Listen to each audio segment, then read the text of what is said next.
Hello my friends, कैसे हैं आप सभी। आज मैं आपको एक छोटी सी स्टोरी सुनाना चाहूँगी। वो है माँ के ऊपर। जन्म से पहले ही भगवान तय कर देता है पालनहार फरिश्ते। एक समय की बात है, एक बच्चे का जन्म होने वाला था। जन्म से कुछ क्षण पहले उसने भगवान से पूछा, मैं इतना छोटा हूँ, खुद से कुछ भी नहीं कर पाता, भला धरती पर मैं कैसे रहूँगा। कृपया मुझे अपने पास ही रहने दीजिए, मैं कहीं नहीं जाना चाहता। तो भगवान बोलते हैं,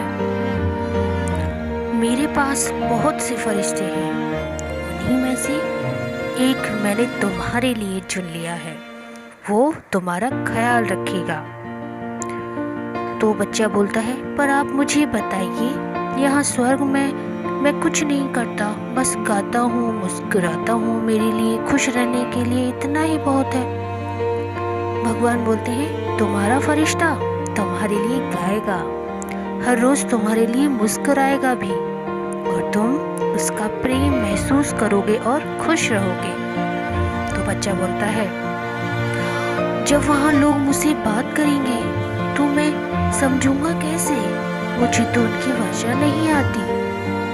तो भगवान बोलते हैं, तुम्हारा फरिश्ता तुमसे सबसे मधुर और प्यारे शब्दों में बात करेगा, ऐसे शब्द जो तुमने यहाँ भी नहीं सुने होंगे, और बड़े धैर्य और सावधानी के साथ तुम्हारा फरिश्ता तुम्हें बोलना भी सिखाएगा।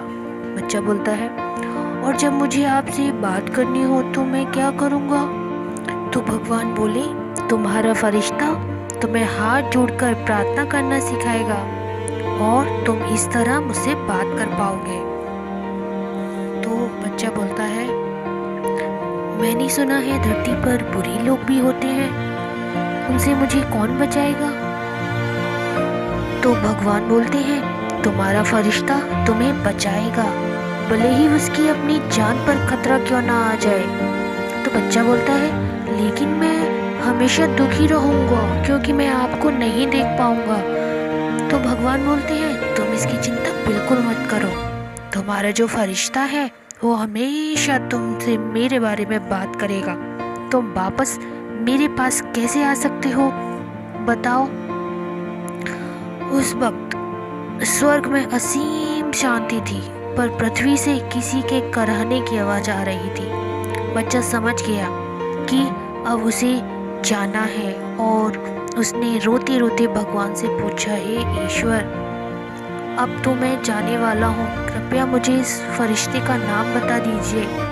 तो भगवान बोलते हैं, फरिश्ते के नाम का कोई महत्व नहीं है, बस इतना जानो कि तुम उसे माँ कहकर पुकारोगे। तो मैं भगवान से यही प्रार्थना करूँगी कि कभी भी बच्चों को उनकी माँ से अलग ना करें। Thank you.